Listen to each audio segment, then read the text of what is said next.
ನಾವು ಇವತ್ತಿನ ವಿಡಿಯೋದಲ್ಲಿ ಹೊಯ್ಸಳರ ಕಾಲದ ಒಂದು ದೇವಾಲಯದ ಬಗ್ಗೆ ತಿಳ್ಕೊಳ್ಳೋಣ. ಈ ದೇವಾಲಯ ಬಂದು ಹೊಯ್ಸಳ ಕಾಲದಲ್ಲಿ ಆಡಳಿತದಲ್ಲಿ ಹೊಂದಿದ್ದು. ಅವಂತಿ ವಂಶಸ್ಥರು ಆಡಳಿತ ನಡೆಸ್ತಾ ಇದ್ದರು. ಈ ದೇವಸ್ಥಾನ ಬಂದು ಈಗ ದೊಡ್ಡಬಳ್ಳಾಪುರದಲ್ಲಿ ದೇವಸ್ಥಾನ ಇದೆ.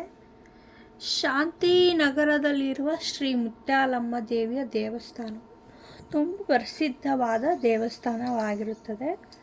ಇಲ್ಲಿ ಪ್ರತಿ ವರ್ಷ ಜಾತ್ರೆ ಕೂಡ ನಡೀತಾ ಇರುತ್ತದೆ. ಪ್ರತಿ ವರ್ಷ ಏಪ್ರಿಲ್ ಅಥವಾ ಮೇ ತಿಂಗಳಲ್ಲಿ ಇಲ್ಲಿ ಜಾತ್ರೆ ನಡೆಯೋದು ತಿಂಗಳು ಆಗಿರುತ್ತದೆ. ವರ್ಷದಲ್ಲಿ ಒಂದು ಬಾರಿ ಜಾತ್ರೆ ನಡೆಯೋದು ಇಲ್ಲಿನ ಸಂಪ್ರದಾಯವಾಗಿರುತ್ತದೆ. ಇಲ್ಲಿನ ಸುತ್ತಮುತ್ತಲ ಹಳ್ಳಿಗಳಲ್ಲಿ ಕೂಡ ಜಾತ್ರೆನ ತುಂಬ ವಿಜೃಂಭಣೆಯಿಂದ ನಡೆಸಲಾಗುತ್ತದೆ.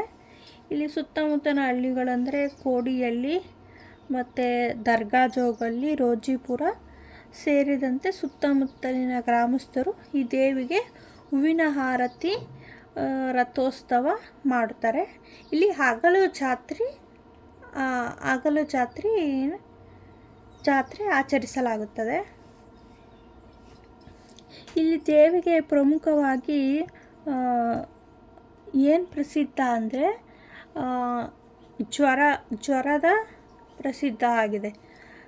ಜ್ವರ ಬಂದವರು ಬಂದು ಇಲ್ಲಿ ದೇವಿನ ಪೂಜಿಸಿದ್ರೆ ಅವರಿಗೆ ಜ್ವರದ ಕಡಿಮೆ ಆಗುತ್ತದೆ. ಜ್ವರದ ದೇವತೆ ಎಂದೇ ಕೂಡ ಇಲ್ಲಿ ಮುತ್ಯಾಲಮ್ಮ ಪ್ರಸಿದ್ಧವಾಗಿದೆ.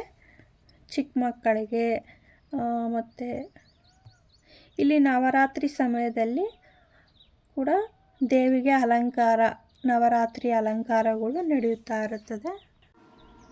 ನೋಡಿ, ನಾವು ಈಗ ದೇವಸ್ಥಾನದ ಒಳಗಡೆ ಪ್ರಾಂಗಣದಲ್ಲಿದ್ದೀವಿ.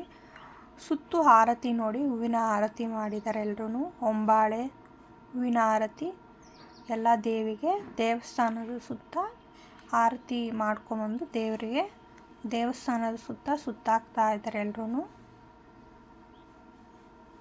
ನೋಡಿ, ಚಾಮಂತಿಗೆ ಹೂವಿನ ಆರತಿ, ಹೊಂಬಾಳೆ ಆರತಿ ಎಲ್ಲ ಹೂವಿನ ಆರತಿ ಮಾಡಿ ದೇವಿಗೆ 3 ಸುತ್ತಾಕಿ ಆರತಿನ ತಂದು ದೇವರ ಮುಂದೆ ಇಲ್ಲಿ ಇಟ್ಬಿಟ್ಟು ಪೂಜೆ ಸಲ್ಲಿಸ್ತಾರೆ. ನೋಡಿ, ದೇವಿಯ ದರ್ಶನ ನಾವಿಲ್ಲಿ ಮಾಡ್ಕೋಬೋದು. ಇದೇ ಮುತ್ಯಾಲಮ್ಮ ದೇವಿ.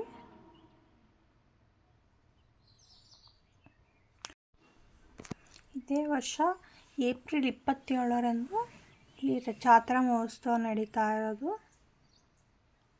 ನೋಡಿ, ಆರತಿ ಎಲ್ಲ ದೇವ್ರ ಮುಂದೆ ಸಮರ್ಪಣೆ ಮಾಡಿ ಧ್ವಜಸ್ತಂಭನ ಮುಂದೆ ಎಲ್ಲ ನಮಸ್ಕಾರ ಮಾಡ್ಕೊತಾರೆ.